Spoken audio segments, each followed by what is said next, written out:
ಈ ದಿನ ನಾವು ಮೌಂಟ್ ಮಕಾಲು ಬಗ್ಗೆ ತಿಳಿದುಕೊಳ್ಳೋಣ. ಮೌಂಟ್ ಮಕಾಲು ಇದು ವಿಶ್ವದ 5ನೇ ಅತಿ ಎತ್ತರದ ಪರ್ವತ ಶ್ರೇಣಿಯಾಗಿದೆ. ಇದು ಸಮುದ್ರ ಮಟ್ಟದಿಂದ 8485 ಮೀಟರ್ ಎತ್ತರದಲ್ಲಿದೆ. ನೇಪಾಳ ಮತ್ತು ಟಿಬೆಟ್ ನಡುವಿನ ನೇಪಾಳದ ಹಿಮಾಲಯದ ಮಹಾಲಂಗೂರ್ ಶ್ರೇಣಿಯಲ್ಲಿ ಈ ಮಕಾಲು ಪರ್ವತವಿದೆ.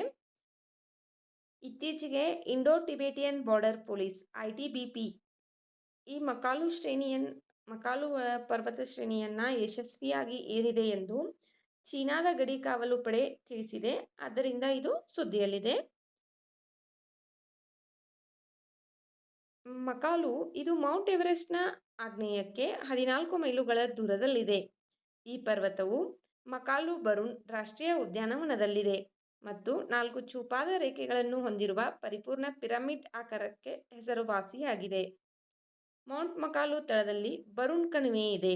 ಈ ಕಣಿವೆಯು ಆಳವಾದ ಕಮರಿಗಳೊಳಗೆ ಬೀಳುವ ಎತ್ತರದ ಜಲಪಾತಗಳನ್ನು ಹೊಂದಿದೆ. ಶೇರ್ಪಾ, ಕಿರಾತ್ನಂತಹ ಜನಾಂಗೀಯ ಸಮುದಾಯಗಳ ಶ್ರೀಮಂತ ಸಂಸ್ಕೃತಿಗಳೊಂದಿಗೆ ವೈವಿಧ್ಯಮಯ ಸಸ್ಯ ಮತ್ತು ಪ್ರಾಣಿ ಪ್ರಭೇದಗಳನ್ನು ಹೊಂದಿದೆ.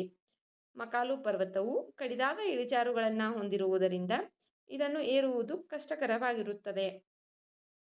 ಜಿನ್ ಫ್ರಾಂಕೊ ನೇತೃತ್ವದ ಫ್ರೆಂಚ್ ದಂಡಯಾತ್ರೆಯ ಲಿಯೋನೆಲ್ ಟೆರೆ ಮತ್ತು ಜಿನ್ ಕೌಜಿ ಅವರು ಮೇ 15, 1955 ಮಕಾಲು ಶಿಖರವನ್ನು ಮೊದಲು ಏರಿದರು. ಮಕಾಲು ಶಿಖರ ಇದು ವಿಶ್ವದ 5ನೇ ಅತಿ ಎತ್ತರದ ಪರ್ವತವಾಗಿದೆ. ಇದು ನೇಪಾಳ ಮತ್ತು ಟಿಬೆಟ್ ನಡುವಿನ ಗಡಿಯಲ್ಲಿದೆ.